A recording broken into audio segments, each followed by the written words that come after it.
Kembalinya Hercules, preman yang jadi legenda. Jakarta, 2025. Hiruk-pikuk ibu kota tak pernah sepi. Di tengah kemacetan, keramaian, dan aroma nasi goreng pinggir jalan, sebuah nama kembali menggema di media sosial, Hercules Rosario Marshall. Sudah lama publik tak mendengar kabar sang preman legendaris.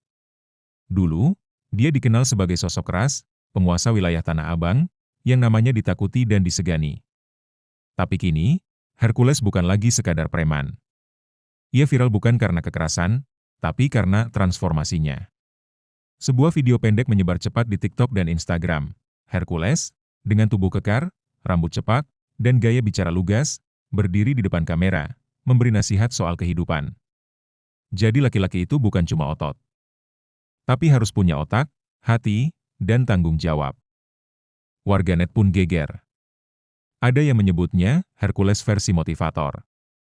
Ada yang tertawa, ada yang terinspirasi. Namun di balik viralitas itu, Hercules menyimpan cerita baru.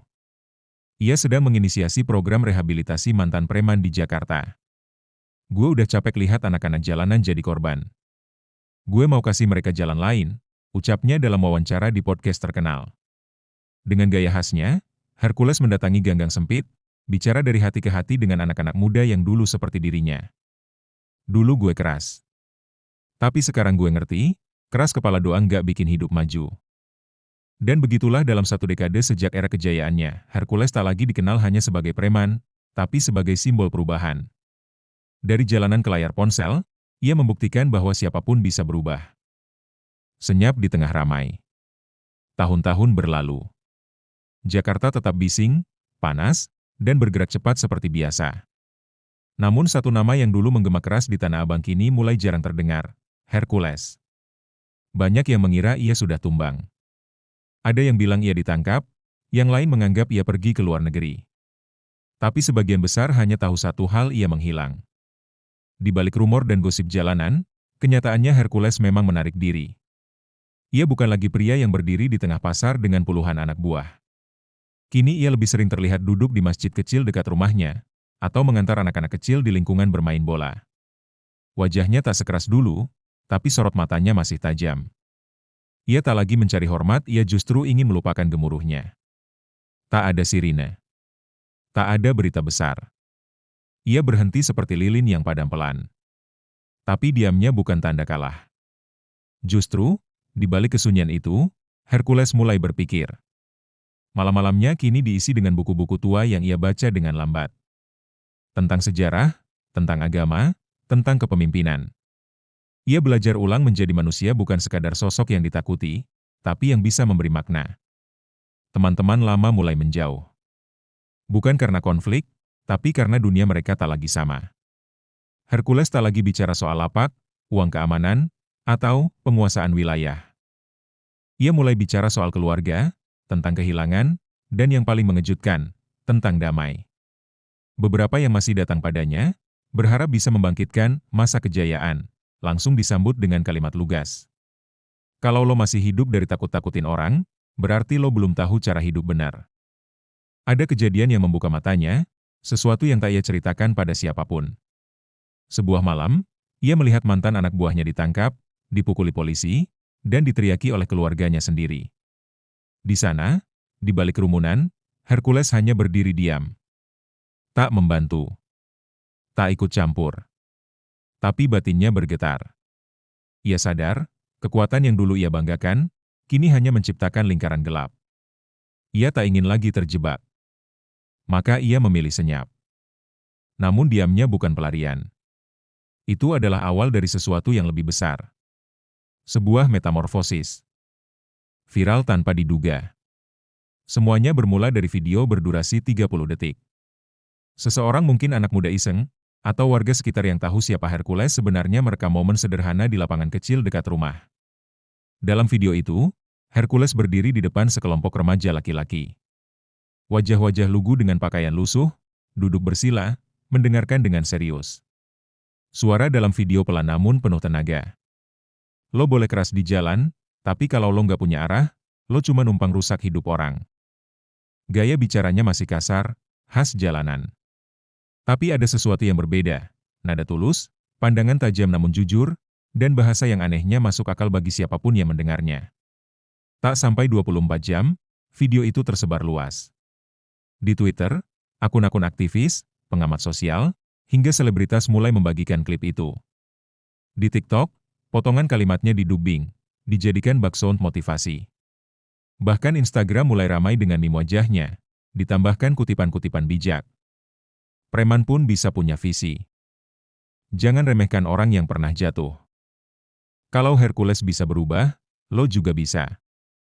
Hercules tak mengerti apa yang terjadi. Ia tak main media sosial. Handphonenya masih model lama, hanya bisa untuk SMS dan telepon. Ia baru sadar jadi viral ketika seorang tetangga remaja mendatanginya dan berkata sambil senyum geli. "Bang, lo sekarang jadi motivator TikTok, Bang." Awalnya ia tak peduli. Ia bahkan merasa geli. Tapi rasa geli itu berubah jadi perenungan. Kalau suara gue bisa bikin anak-anak mikir ulang sebelum ikut jalanan, mungkin ini bukan hal buruk, katanya dalam hati.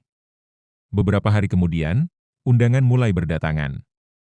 Podcast lokal, komunitas remaja, bahkan acara TV pagi.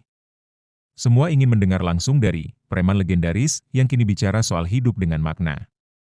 Saat tampil di salah satu podcast, pembawa acara bertanya, "Bang, kok bisa berubah sejauh ini?" Hercules hanya tertawa kecil, lalu menjawab, "Gue nggak berubah. Gue balik jadi manusia aja."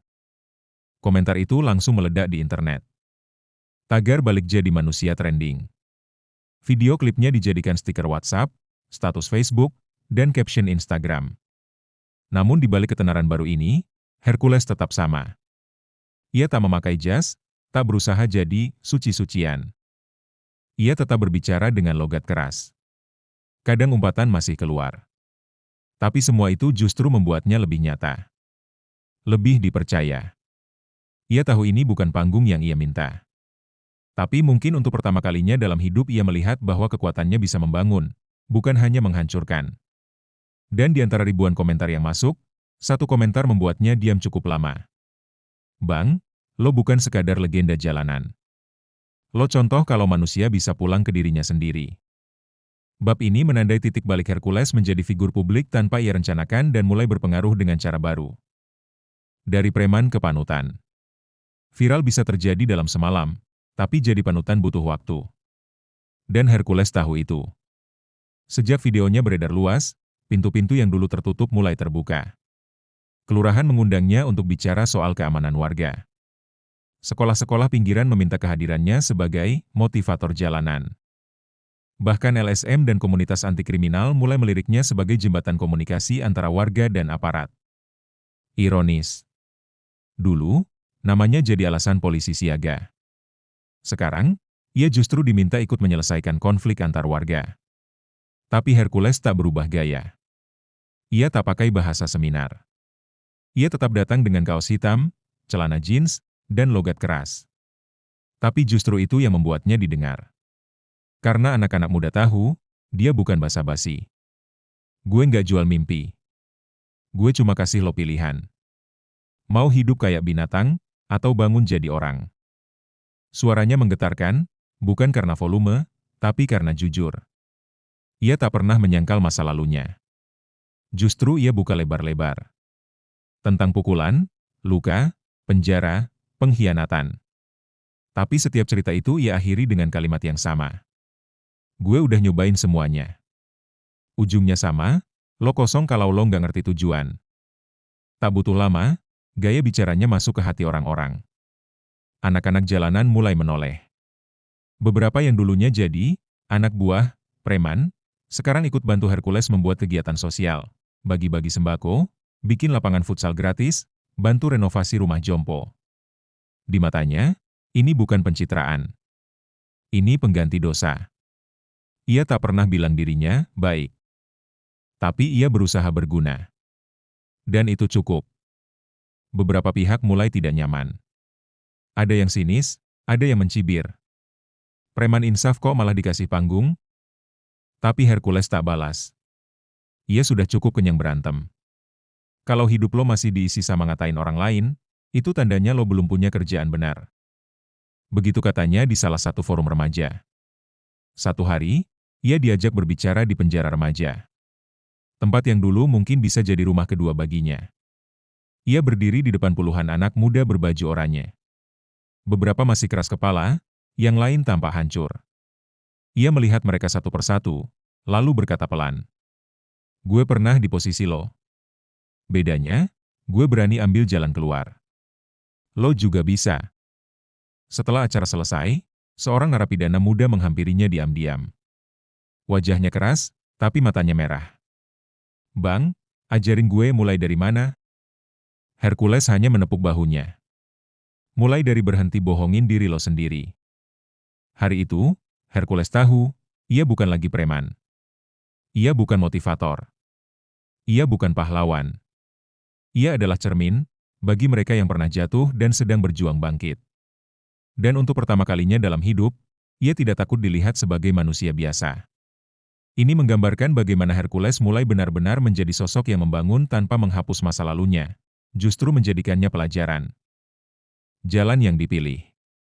Perubahan bukan soal keberuntungan. Itu keputusan. Dan setiap keputusan punya harga. Setelah bertahun-tahun menepi dari dunia gelap, Hercules sadar bahwa ia tak bisa sekadar berdiri di tengah. Ia harus benar-benar memilih apakah ia mau jadi penonton atau pemain di panggung baru hidupnya. Suatu siang, ia duduk di teras rumah kecilnya ketika seorang pemuda menghampiri. Wajahnya lelah, tubuhnya kurus, matanya seperti menyimpan ribuan keputusan buruk. "Bang, gue pengen keluar dari dunia itu. Tapi nggak tahu harus kemana." Hercules hanya mengangguk.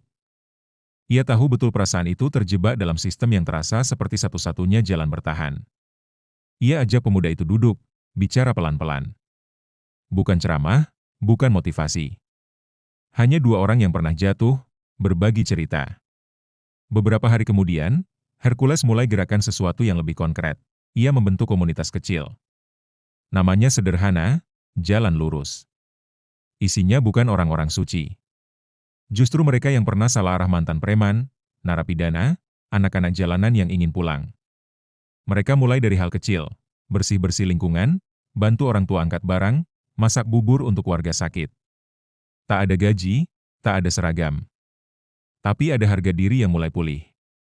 Pemerintah setempat sempat ragu. Tapi ketika hasilnya terlihat, mereka mulai dukung.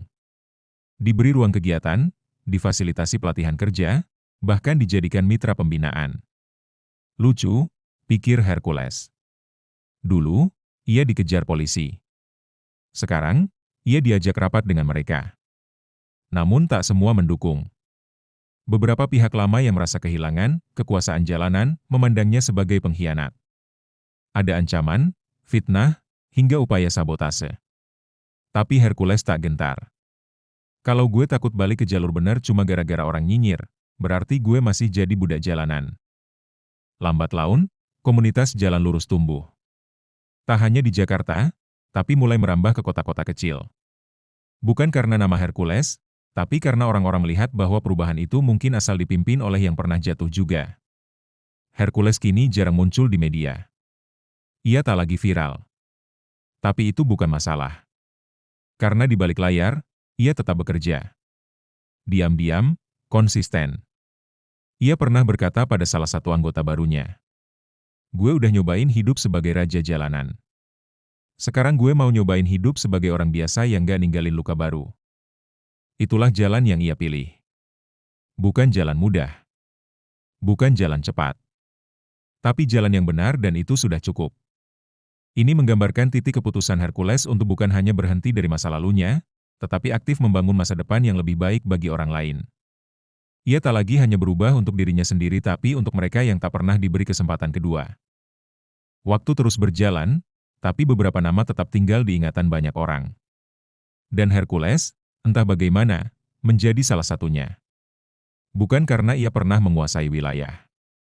Bukan karena tubuh besarnya, atau karena cerita keras yang menyelimutinya selama bertahun-tahun. Tapi karena satu hal yang langka, ia berubah, dan membiarkan dunia melihat prosesnya. Kini, usia mulai menua. Rambutnya memutih, langkahnya lebih pelan, tapi sorot matanya tetap sama tegas, sadar, dan jujur. Ia bukan lagi preman jalanan. Ia bukan pula pahlawan. Ia adalah sosok nyata yang berdiri di antara dua dunia, dan membuktikan bahwa luka bisa jadi ladang tumbuh. Program Jalan Lurus terus berkembang. Anak-anak muda yang dulu kehilangan arah kini jadi pelatih, guru, bahkan pengusaha kecil. Beberapa pernah keluar masuk penjara, kini jadi pembicara di sekolah-sekolah. Mereka tak bicara soal teori, tapi pengalaman dan itu lebih kuat dari sekadar kata-kata. Hercules sendiri mulai jarang muncul. Ia tak suka keramaian, tak ingin dipuja.